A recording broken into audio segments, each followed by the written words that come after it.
Salut les internautes, aujourd'hui je vais vous révéler des infos inconnues jusqu'alors. Tout d'abord, avant de regarder cette vidéo historique choc, abonnez-vous s'il vous plaît. Et n'oubliez pas d'activer les notifications en appuyant sur la cloche. C'est bon? Eh bah super, bon il pleut. Alors nous sommes au pied de la tour Eiffel comme vous le voyez je suppose. Et normalement derrière moi il ne devrait y avoir que le champ de Mars sans cette énorme charpente métallique. Et oui, mais pour comprendre ça, il faut nous replonger dans l'histoire. Même si on est déjà oublié.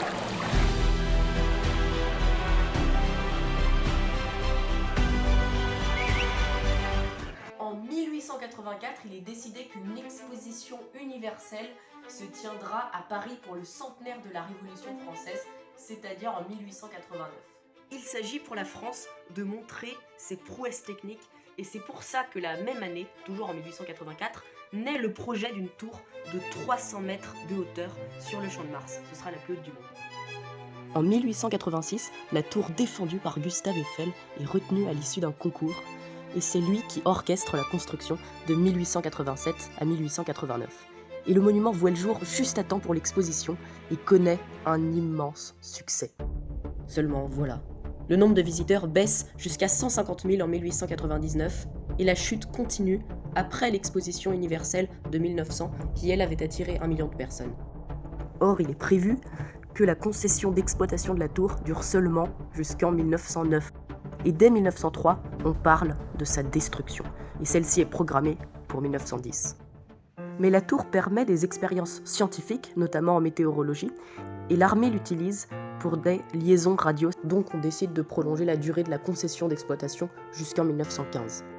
Ainsi, la tour s'avère très utile pendant la Première Guerre mondiale en captant des messages ennemis. En 1919, on décide que la concession d'exploitation sera prolongée jusqu'en 1945. Donc là, il n'est plus du tout question de démolir Notre-Dame de fer. Et dès 1925, la tour est employée pour la télédiffusion. Donc elle devient encore plus utile.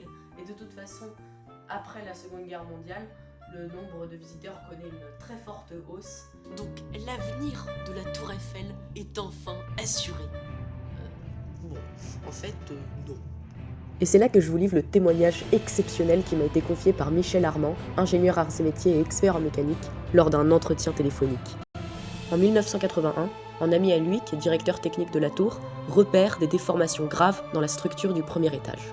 Mais la mairie de Paris refuse d'arrêter les visites. Alors M. Armand et son ami ont vérifié les calculs d'Eiffel et ont trouvé une erreur sur la contrainte qui s'exerçait sur un caisson. Il y avait une erreur dans les calculs. En fait, la tour Eiffel est composée de fer peudelé, c'est-à-dire à bas carbone, produit par martelage. Ici, il peut supporter une pression de 24 hectobars, mais qui double lors de la déformation du fer, car il subit un écrouissage, oui c'est complexe. Bref, ça ne s'est pas effondré malgré l'erreur, mais l'ami de M. Armand a été le pauvre dégagé rapidement, les documents restitués à l'administration de la tour. On a heureusement soulagé et renforcé la structure, mais pour la surcharger de nouveau. Probablement qu'un jour, le problème se pose de nouveau. Encore aujourd'hui. C'est possible, oui. Et en plus, la tour avait été prévue pour être éphémère, durer seulement une vingtaine d'années. On a réussi à la faire vivre pendant 130 ans. Et des travaux de peinture tous les 7 ans sont censés la prévenir de la corrosion, même si le fer peudelé vieillit. De toute façon, une chose est sûre, Paris fera tout pour préserver son monument le plus célèbre. Bon, j'espère que ça vous a plu, dites-le nous dans les commentaires et on se retrouve bientôt pour une nouvelle vidéo. En attendant, cliquez ici, ici, ici ou ici pour profiter d'histoires historiques passionnantes. A bientôt les amis!